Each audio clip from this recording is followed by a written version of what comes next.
Hello lovelies, today I am going to be doing some designing for Hedgehog Hollow. I received that awesome August box and I've been having a play with this. So this is actually the first thing I did after the unboxing of it, and I'm going to make a card using pretty much only the supplies that came with the kit. So I've pulled the tissue paper out, which is the packaging that it came in, and I'm going to use the stamps, starting with the largest first, to create a background. So I've got this lovely large flower stamp, and I'm going to stamp this onto the tissue paper in grey ink, just because black ink is very in your face, very bright, if you like. I found grey works really well for this for a background. So I'm going to randomly stamp around the tissue paper using the largest stamp first, and then I'm just going to work my way through the stamps smaller and smaller and smaller and smaller until I'm finished. So I'm not worried about overlap.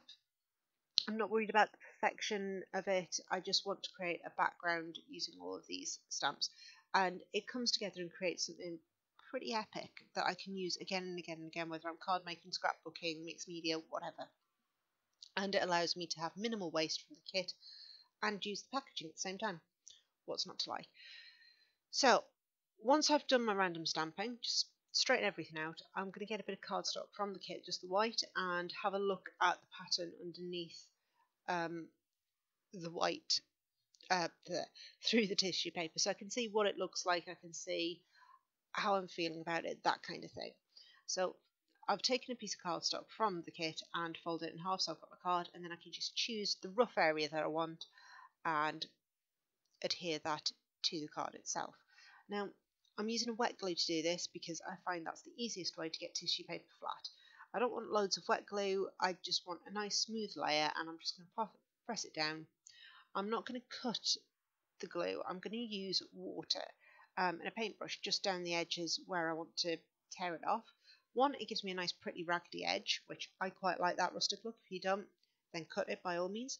And it just allows me to be able to work in that space more effectively than if I'd cut it and then having to re-glue things and get myself in a mug with glue and maybe tearing the tissue paper. Not worth it. I'm going to stamp my sentiment first and leave it to dry before I do much more. So I've got UR and Special, and you'll see what I'm going to do with that in a bit. The UR Special is actually all one stamp, so I've decided to just separate that out slightly, and you'll see why in a bit.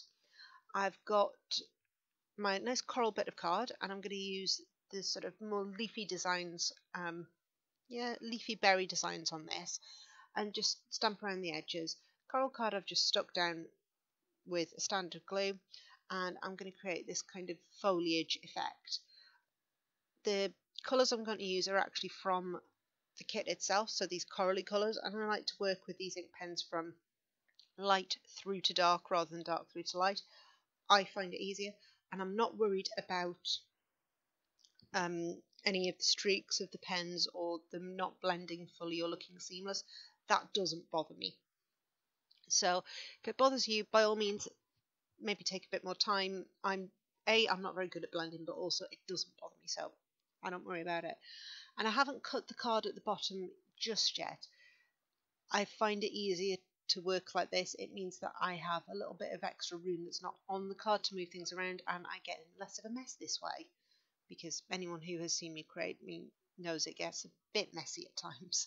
So the next thing I want to do is just cut off that extra bit of card, and then I can see what I'm working with. You can see I haven't centralized it. I don't tend to do things central. I like this asymmetric effect.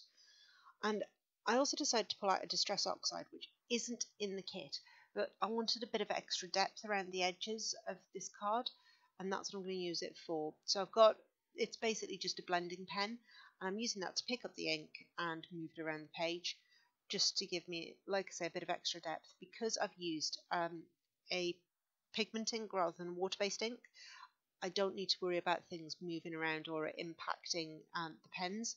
And with the Distress inks, I can also add a little bit of extra water to it, which gives a slightly different effect. Now, finally, I'm going to move on to my sentiment. So I've got the UR and the Special, which I have already taken out, and I want to just tear them because I like the effect of torn vellum. So I've got UR, and I'm going to use the term berry. So UR Berry Special. Yes, I know, awful puns. I just want a simple font for it. I did think about the big bright red one, but I'm not. I'm just going to use some grey letter stickers, and I will add a bit of glossy accents just to the back of the vellum, just to help stick it down. It's just easier. I'm not worried about glue showing through. That's just not my style. But that's it. It's a really simple card. I've used pretty much only the kit. There are some letter stickers in there, a couple of other bits and pieces, but that's it. There's nothing difficult about it or complex. It's a really simple card and it looks so effective. So I really hope this has inspired you to use your entire kit, including the tissue paper and the packaging, and have some fun. I'd love to see what you create. Take care. Bye.